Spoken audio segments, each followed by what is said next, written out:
Good morning from Jonesboro, Arkansas, 7:04 a.m., November 2nd, 2022. Guess who cannot be trusted? The Washington Examiner. Put them in the same category as PMS NBC News, Fox News, the Huffington and Puffington Post.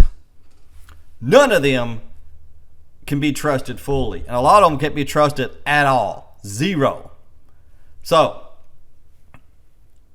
what did they do?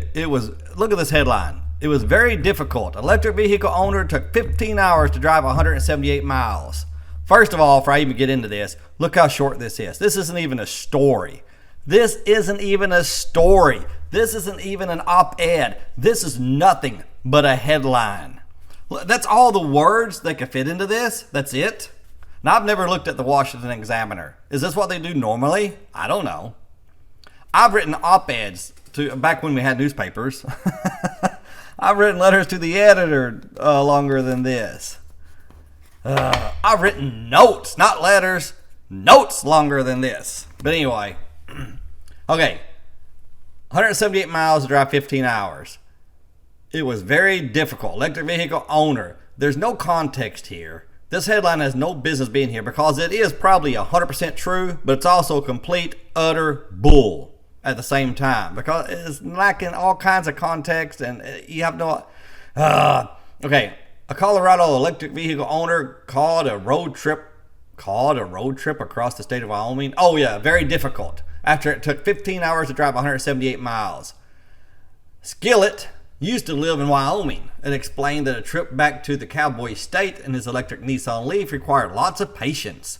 It was very difficult, Skillet told the Cowboy State Daily. Who in the hell is the Cowboy State Daily?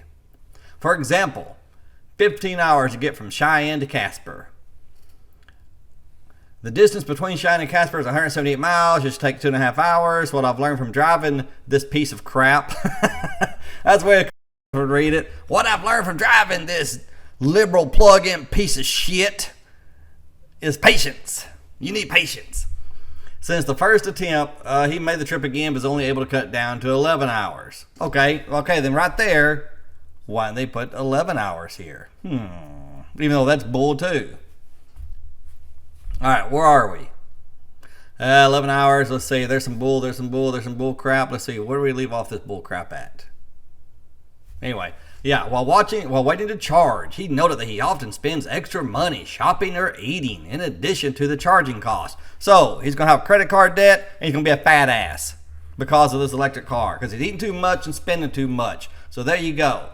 It takes 15 hours to drive 178 miles or 11 hours if you're lucky.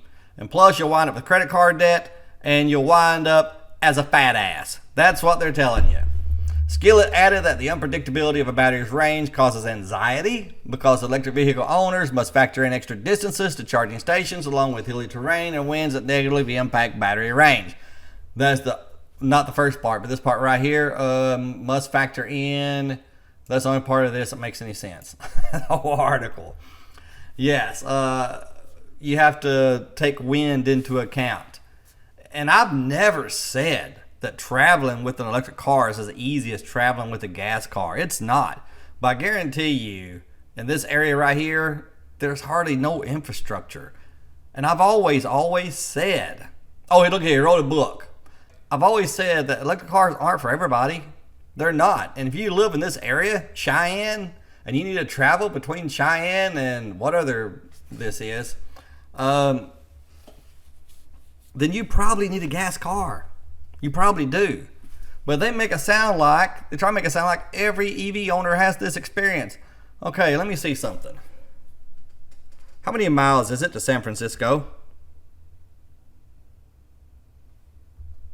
Come on, watch, tell me. 2,060 miles by car. All right, let me get my calculator, make sure I do this right. I can do it in my head, but I'm not going to in case I make a mistake. Well, first we need to send me what average miles per hour was. 178 divided by 5. That can't be right. No, 15. 11.86 miles an hour. Okay, 2060 divided by 86. That's what we're going to call it. 174 hours. So it would take me 174 hours working at it 24 hours a day, 7.25 days. If I was either driving or charging or waiting on a charge, it would take me 7.25 days to drive from Northeast Arkansas to San Francisco, California in an electric car. I guess so. That's what the article says. Plus, I've gained 15 pounds on the way. I'm getting the credit card debt. I was listening to Dave Ramsey on the way just so I wouldn't, I wasn't getting any credit card debt. Maybe you could talk me out of it. Maybe you would. Maybe you could. You're next. Who am I talking to? Dave, I got this credit card, and I get 2% cash back, and I pay it off every month, so I'm actually winning. Oh, we've done a study. We've done the largest study ever of millionaires. We've studied over 15,000 millionaires. You know how many of them told us that they became a millionaire because of those bonus points? Guess how many? Zero. You're not going to win. You're not going to win. No way. You're not going to. Credit card companies are always going to win. Get rid of that credit card. I've traveled all over Europe with a debit card. It can be done. What's in your wallet? Cash. That's what's in my wallet. Just giving Dave a little business. I love Dave Ramsey. I wish I had the type of discipline he has, but I don't. All right, that's about all. I'm going to shut up now. Goodbye.